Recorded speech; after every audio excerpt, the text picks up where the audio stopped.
This is the read aloud of narrative nonfiction story Pop, The Invention of Bubblegum by Megan McCarthy.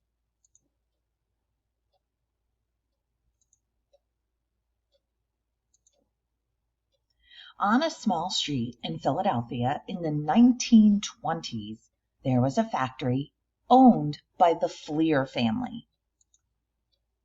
Inside the factory, lots of gum and candy were made.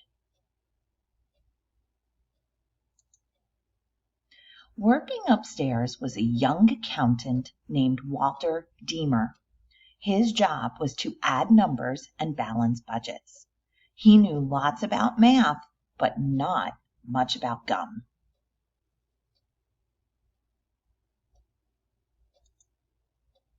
There wasn't enough space in the building, so a new experimental laboratory was moved into the office next to Walter's.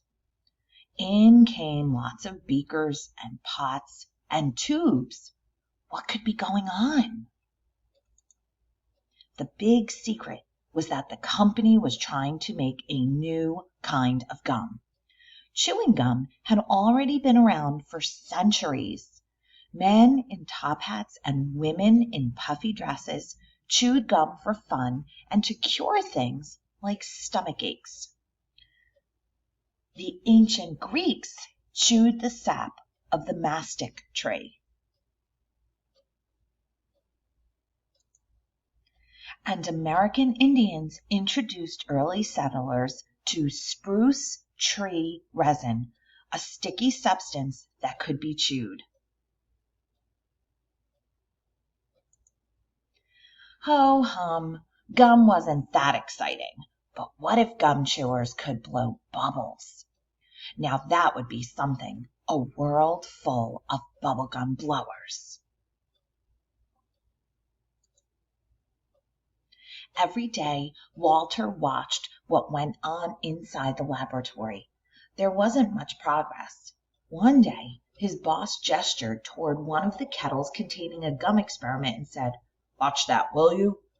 After a while, I was not only watching it, I was doing it, Walter said. He added a bit of this and a bit of that, but still nothing. Perhaps making a new gum wasn't possible after all, and soon Walter's boss had given up. But Walter hadn't. He spent months playing with different mixtures. Finally, something was happening. Bubbles! Big, glorious bubbles! The mixture needed flavor, so Walter added a bit of cinnamon, a dash of wintergreen, a drop of vanilla. Could this bubbling batch be bubblegum? Walter put a wad into his mouth and began to chew. When the time was right, he blew a magnificent bubble. "I had it," Walter said. Excitedly, he passed out the mixture for his coworkers to try. We were blowing bubbles and prancing all over the place. Sadly, the next day the mixture was as hard as a rock. It wouldn't blow a bubble worth a darn. But Walter didn't give up. Back to work he went.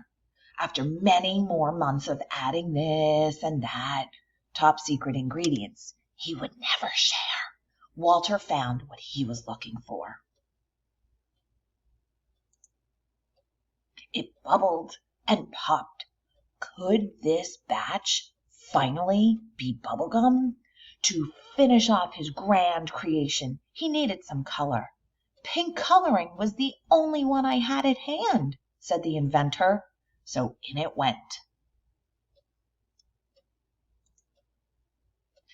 A batch was cut into pieces, and 5 pounds of it was brought to a local mom and pop store. It was the day after Christmas, and the kids who came into the store got the present of a lifetime. They were the first people in the world to try a bubblegum that worked. That day, Walter gave lessons on how to blow bubbles. Everyone loved bubblegum. When the kids discovered what it could do, it sold out that afternoon, Walter said. Walter's Double Bubble was such a success that the Fleer Corporation made truckloads of delicious bubblegum.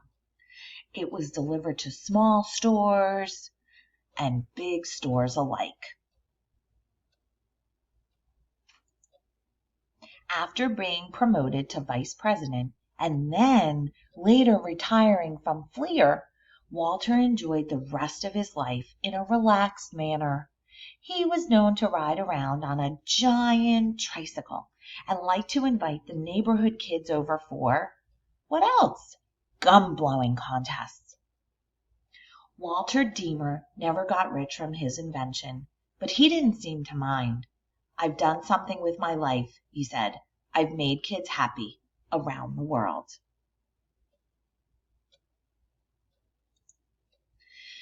So please click on the Google form and complete the answer to the following questions related to the story, Pop, the Invention of Bubblegum. If you need to go back to the read aloud, please listen to the read aloud again or reread the text.